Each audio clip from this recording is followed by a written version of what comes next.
broaden out our conversation now, turn our attention to tech, its outperformance so far this year. Joining us is Thomas Raymond, the partner in Callan Family Offices.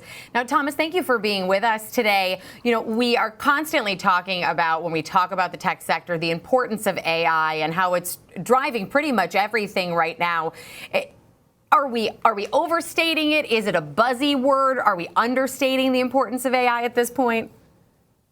Well, thanks for having me. So we believe in AI. We believe in the hype. We believe it's got a lot of runway, and it's a powerful force. But in a lot of ways, it's still underestimated, the grip it has on the economy, earnings, and companies on a valuation basis. And so, in what way do you think it's being underestimated? Yeah, so I'll give you a great example. Alphabet. So Alphabet is, a much discussed name. It's part of the Mag 7. Mag 7 is contributing 25% of the earnings. Those 7 companies, the S&P 500. But Alphabet, on a valuation basis, is trading at 20 times earnings. S&P is at 23 times earnings. And Alphabet is a name almost synonymous with AI. And think about some of its underlying businesses. One, YouTube. Right? YouTube's got 2 billion active users, and they're using AI for content moderation and content recommendation. That's one. Waymo, another. Waymo is in pole position when it comes to self-driving. They just eclipsed a milestone, over 100 million miles in self-driving cars. That's going to the moon 20 times and back. I mean, that is a significant milestone. And self-driving cars are not possible without AI, and that could be a $1 trillion market by 2030. And then 3, there's Google Cloud, right? 32%, revenue growth, largely on the heels of AI demand in the cloud. 4, they're also spending a lot more. They're spending $75 billion in CapEx on AI.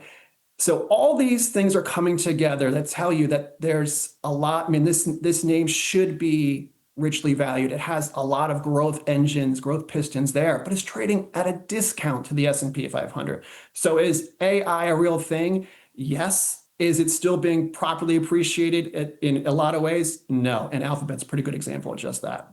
It certainly is, and I think when people say AI right now, and we're talking Mag 7, we don't think Alphabet, you think Nvidia. And you said something in a note that I think is really interesting. You referred to Nvidia as the metaphorical gas station fueling the AI phenomenon. Why do you think that is? I love that phrase, by the way.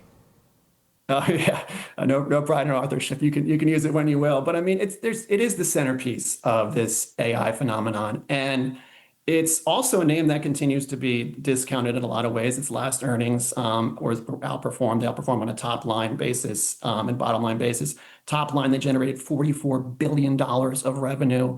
To put that number into perspective, at the time, it was greater than the market capitalization of Target.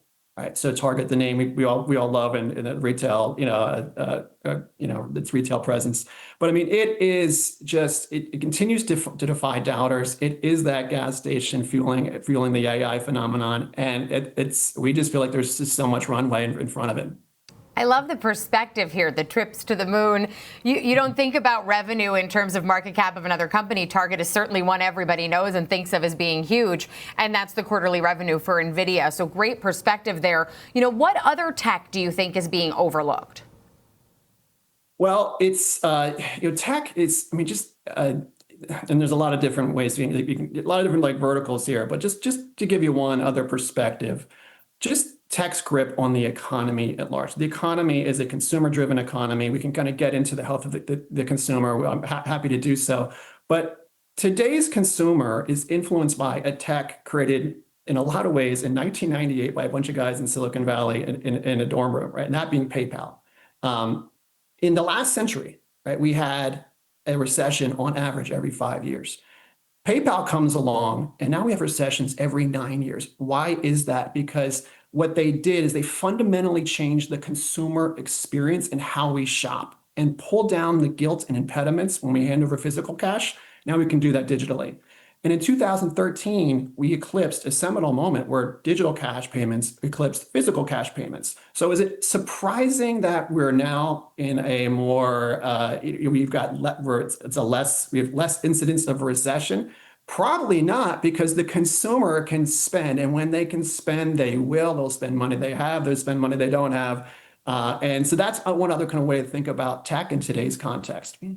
And I do want to ask your question about the consumer and sort of dive into your thoughts on the consumer. We did get consumer sentiment today. We are getting, some of these numbers from some of the credit card companies and some of the travel companies sort of signaling us about the consumer, Amazon as well. What are your thoughts on the consumer and its resiliency and confidence right now?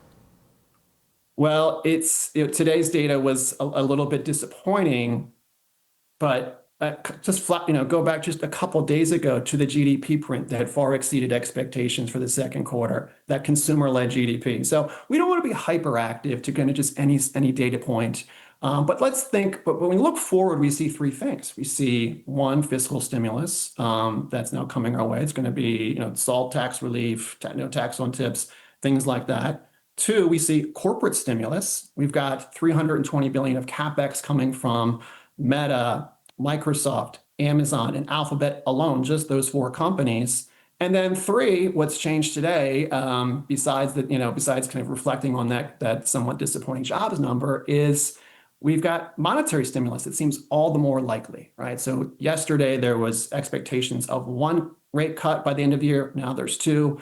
And if it doesn't happen, Jerome Powell is likely to be replaced by somebody who's a little bit more dovish and will force that monetary stimulus be more forceful with monetary stimulus.